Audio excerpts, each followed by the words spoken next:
మా లంబడ గిరిజన చెందిన మా లంబడ బిడ్డలు ఒక్కొక్కరు 1,00,000 మందితో సమానం.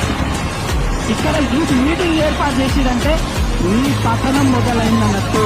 రేవంత్ రెడ్డి రాసి పెట్టు, మీ పతనం మొదలైతేనే ఇక్కడ వచ్చి కూర్చున్నాం. ఇప్పుడు సేవాలాల్ బంజారా సంఘం రాష్ట్ర అధ్యక్షులు కుర్రా చందు నాయక్ మాట్లాడవలసిందిగా కోరుతా ఉన్నాం. దేవరకొండ ప్రాంతం బంజారా హీరో మన చందు నాయక్.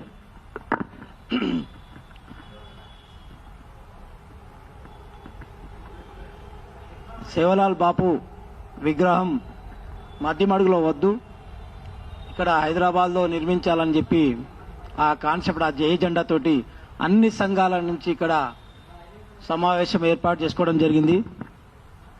జరా జూమ్ చేయండి అన్న. మా లక్కీ రేవంత్ రెడ్డి గారు చూడాలి, నా మాటలు వినాలైనా. ఫస్ట్ నన్ను చూడాలి, నా మాటలు వినాలి.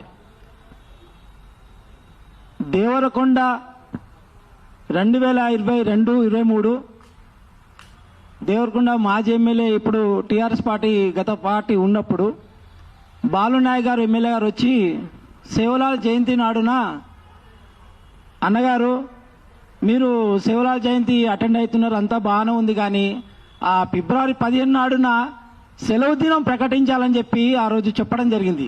ఎవరు? బాలునాయక్, కాంగ్రెస్ పార్టీ ఎమ్మెల్యే బాలునాయక్ గారు మన టీఆర్ఎస్ పార్టీ బీఆర్ఎస్ పార్టీ అయిన ఎమ్మెల్యే రవీంద్ర కుమార్ చెప్పడం జరిగింది. సరే అయిపోయింది.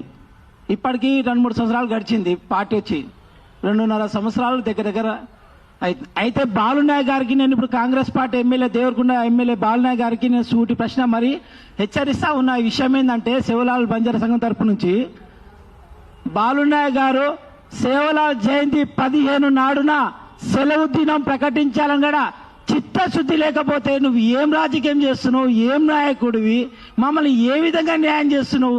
ఇక్కడనే తెలుస్తుంది నీ ఆలోచన, నీ ఎట్లుందో నీ ఏజెండా అనేది. మిమ్మల్ని మేము ఆ రోజు గత ప్రభుత్వం ఎన్నో విధాలుగా అన్యాయం చేస్తుంటే మేము సేవలాల్ బంజారా సంఘం కుర్రా మోతిలాల్ నాయక్ ఆధ్వర్యంలో ఈ పార్టీ, ఈ వ్యవస్థ, ఈ నాయకులు మారాలని చెప్పి రేవంత్ రెడ్డి ప్రభుత్వానికి, కాంగ్రెస్ ప్రభుత్వానికి 40 లక్షల మంది ఓటర్లు అందం ఏకదాటిగా మేము ఓట్లేసి గెలిపించుకున్నాం.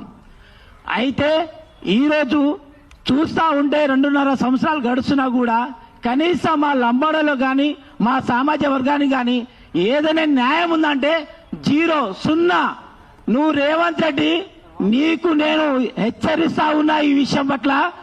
నువ్వు మా లంబడలకు అనగా తొక్కడానికే నువ్వు ఈ పార్టీని స్థాపించి ఇక్కడ ఈ తెలంగాణ రాష్ట్రంలో వచ్చావని అర్థమవుతుంది.